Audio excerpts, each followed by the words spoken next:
Nah, guys, kembali lagi di channel Aprisitorus, di mana channel ini akan memberikan diri kamu suatu informasi baik dari pekerjaan, asmara, keuangan, serta kehidupan diri kamu secara general.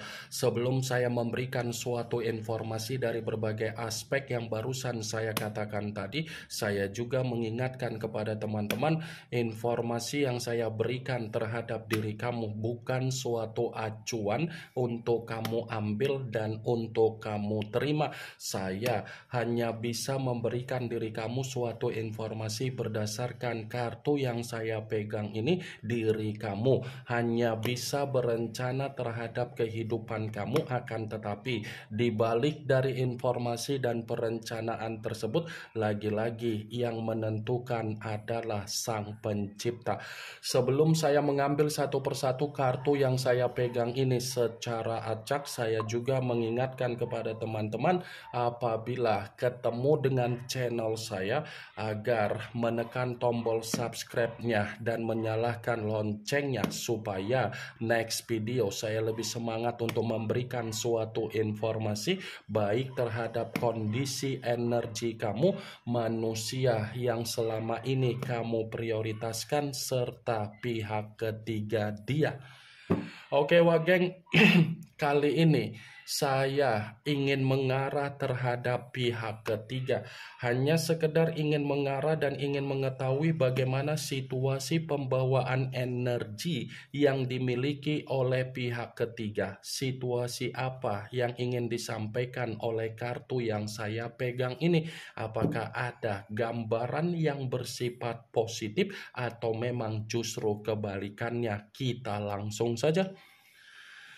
Saya akan mengambil beberapa kartu, di mana kartu yang akan saya ambil nanti bisa saja bersifat resonate, bisa saja tidak bersifat resonate. Semuanya saya kembalikan terhadap pola pemikiran kamu, semuanya saya kembalikan terhadap situasi energi yang kamu miliki untuk saat ini.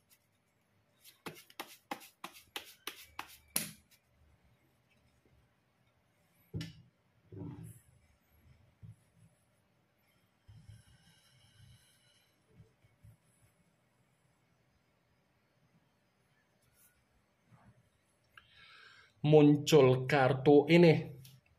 Sekali lagi saya mengatakan muncul kartu yang saya pegang ini, di mana kemunculan kartu yang saya pegang ini seperti memberikan suatu isyarat atau gambaran, tetapi gambaran yang ingin saya sampaikan terhadap diri kamu, kartu ini lebih mendominasi terhadap manusia yang meninggalkan diri kamu. Kenapa saya mengatakan lebih mendominasi terhadap manusia itu? Manusia itu kan terlalu menggebu-gebu, terlalu bersemangat untuk mengenal siapa pihak ketiga dia. Tetapi ketika manusia itu terlalu semangat untuk mengenal siapa pihak ketiganya, justru mengarahkan manusia itu menerima apa yang menjadi kondisi kehidupan yang bersifat miskin secara keuangan. Karena bisa saja ketika manusia itu mengenal pihak ketiga, manusia itu kan tidak segan-segan untuk memberikan apa yang menjadi keroyalan dia, keborosan dia, bahkan dia pun sampai melepaskan komitmen terhadap diri kamu. Tapi ujung-ujungnya bagaimana? Dia yang menerima apa yang menjadi resiko dia. Dia yang menerima apa yang menjadi dampak buruk dia. Karena pihak ketiga kan hanya memanfaatkan apa yang menjadi situasi keuntungan yang diterima dari manusia itu karena manusia itu terlalu royal. Muncul kartu Ten of Pentacles, yang dimana kemunculan kartu ini masih berbicara secara koin, tetapi koin tersebut terdiri dari 10 koin. Kalau seandainya saya mencoba untuk menarik satu koin dari ke-10 koin tersebut, saya rasa kartu ini tidak berbeda jauh dari kemunculan kartu pertama, tetapi saya mengatakan inilah yang dicari oleh pihak ketiga. Ini yang dicari oleh pihak ketiga. Makanya pihak ketiga sengaja mendoktrin manusia itu agar manusia itu tidak ada ikatan lagi terhadap diri kamu.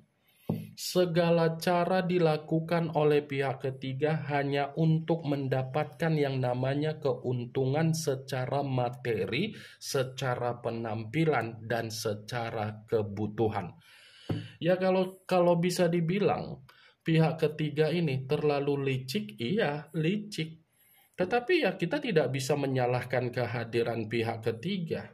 Ini semua kan diawali dari tindakan manusia yang meninggalkan diri kamu. Jadi yang patut untuk disalahkan adalah manusia itu.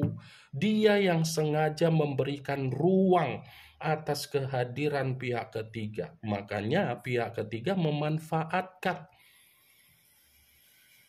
muncul kartu Eight of Wands, yang dimana kemunculan kartu ini berbicara secara tongkat, tetapi tongkat tersebut terdiri dari 8 tongkat. Kalau seandainya saya mencoba untuk menarik satu tongkat dari ke-8 tongkat tersebut, saya rasa kalaupun kartu ini dikaitkan dengan pihak ketiga masih ada komunikasi yang dilakukan terhadap seseorang di luaran sana di belakang dari manusia yang meninggalkan diri kamu.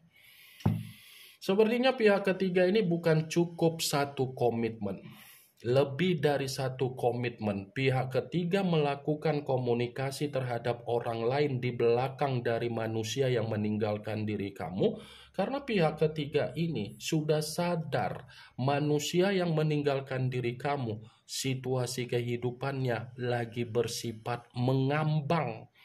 Tidak ada kejelasan. Itulah yang saya katakan tadi dari kemunculan kartu Page of Pentacles. Terlalu bersemangat untuk mengejar pihak ketiga, ujung-ujungnya manusia itulah yang menerima apa yang menjadi kemiskinan dia.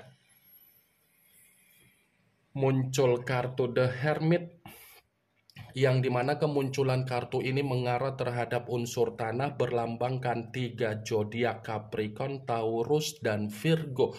Kalau seandainya saya mencoba untuk mengesampingkan ketiga zodiak yang barusan saya katakan tadi, kartu ini bisa saja mengatakan manusia yang meninggalkan diri kamu secara komitmen yang dibangun terhadap pihak ketiganya, manusia itu lebih banyak mengalami apa yang menjadi keterpurukan dan ketidaktenangan secara batin ataupun mental. Manusia itu lebih banyak mendapatkan apa yang menjadi keterpurukan dan ketidaktenangan secara batin dan mental. Jadi wajarlah manusia itu menerimanya, karena sesuai dengan apa yang menjadi perlakuan dia ketika dia memperlakukan diri kamu secara komitmen, di mana kamu tidak ada ketenangan secara batin dan mental. Kalaupun kartu The Hermit ini saya katakan dari kondisi pembawaan energi yang dimiliki oleh pihak ketiga, ya bisa saja pihak ketiga ini sudah lebih banyak mengasingkan manusia itu, sudah lebih banyak mengabaikan manusia itu, dan bahkan secara pemikiran pihak ketiga sudah berpikir untuk meninggalkan manusia itu, karena memang manusia itu sedang menerima apa yang menjadi keterpurukan dia, kemiskinan dia secara keuangan. Muncul kartu Ace of Wands, yang dimana kemunculan kartu ini berbicara secara tongkat, tetapi yang ingin saya sampaikan terhadap diri kamu, ternyata memang ada kehidupan baru atau awal baru yang dijalin oleh pihak ketiga secara asmara terhadap orang di luaran sana. Kalaupun kartu Ace of Wands ini saya katakan terhadap manusia yang meninggalkan diri kamu, dia berpikir awal baru yang dia lakukan terhadap pihak ketiga bisa sesuai dengan ekspektasi dia secara pemikiran, tetapi realitanya berbicara bertolak belakang. Muncul kartu Six of Cups, yang dimana kemunculan kartu ini berbicara secara cawan, tetapi cawan tersebut terdiri dari 6 cawan. Kalau seandainya saya mencoba untuk menarik satu cawan dari ke-6 cawan tersebut, satu cawan yang saya tarik ini sepertinya Wak Geng, pihak ketiga masih ada jalinan komunikasi terhadap kondisi di masa lalu. Seseorang yang saya katakan tadi ini sepertinya berkaitan dengan mantan yang dimiliki oleh pihak ketiga, karena memang pihak ketiga ingin kembali terhadap mantannya. Karena kalau saya katakan ketika manusia itu membina suatu komitmen terhadap pihak ketiga, bisa saja kan pihak ketiganya masih ada komitmen terhadap orang lain, dan manusia itu pun masih ada komitmen terhadap diri kamu. Mantap ya kan Wak Geng? Di satu sisi manusia itu rela meninggalkan diri kamu hanya untuk pihak ketiga, tetapi di sisi lain pihak ketiga hanya memanfaatkan manusia itu, dan pihak ketiga ingin kembali terhadap situasi di masa lalu. Muncul kartu The Emperor yang dimana kemunculan kartu ini mengarah terhadap unsur api berlambangkan 3 zodiak Aries, Leo, dan Sagittarius. Kalau seandainya saya mencoba untuk mengesampingkan ketiga zodiak yang barusan saya katakan tadi, kartu ini seperti lebih mendominasi terhadap kondisi pemikiran yang dimiliki oleh manusia yang sudah meninggalkan diri kamu. Kenapa saya mengatakan hal tersebut? Ya bisa saja untuk saat ini manusia itu seperti orang yang kebingungan ketika melihat bagaimana karakter yang dituangkan oleh pihak ketiganya terhadap kehidupan dia. Dia hanya bisa terdiam, walaupun dia mengetahui kondisi keuangan dia sudah diperlakukan secara kemiskinan oleh pihak ketiga, dia tidak bisa melampiaskan apa yang menjadi emosional dia, karena memang itu semua dia awali dari kebodohan dia dan kekeras kepalaan dia. Jadi wajar manusia itu secara pemikiran untuk saat ini seperti orang yang tidak ada kewarasan. Muncul kartu The Tower, yang dimana kemunculan kartu ini kemungkinan besar kamu sudah mengerti arti dari kartu tersebut, karena memang kartu ini selalu keluar, selalu muncul, dan selalu saya pegang. Kalaupun kartu yang saya pegang ini saya katakan secara hubungan mereka berdua, ini kartu lebih identik mengarah terhadap manusia yang meninggalkan diri kamu. Kenapa? Di saat kondisi manusia itu sudah bersifat miskin, terpuruk, bencana, hancur, disitulah posisinya manusia itu akan ditinggalkan oleh pihak ketiga dia. Karena untuk saat ini, suasana yang ada di dalam situasi komitmen mereka berdua jalankan, ini adalah suasana yang bersifat manipulatif. Manipulatif dalam arti apa?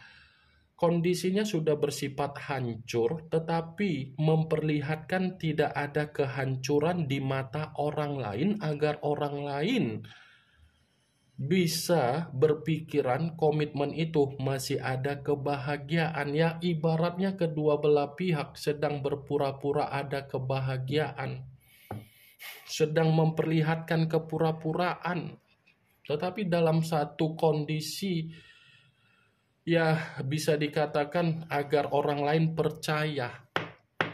Ini yang ingin saya sampaikan terhadap diri kamu dari berbagai kartu yang saya pegang tadi. Ingat Wak Geng, saya memang ingin mengarah terhadap pihak ketiga, tetapi bisa saja posisi energi di dalam kartu yang saya pegang ini, posisi energi tersebut ketukar, yang dimana manusia itu menjadi pihak ketiga di dalam hubungan orang lain.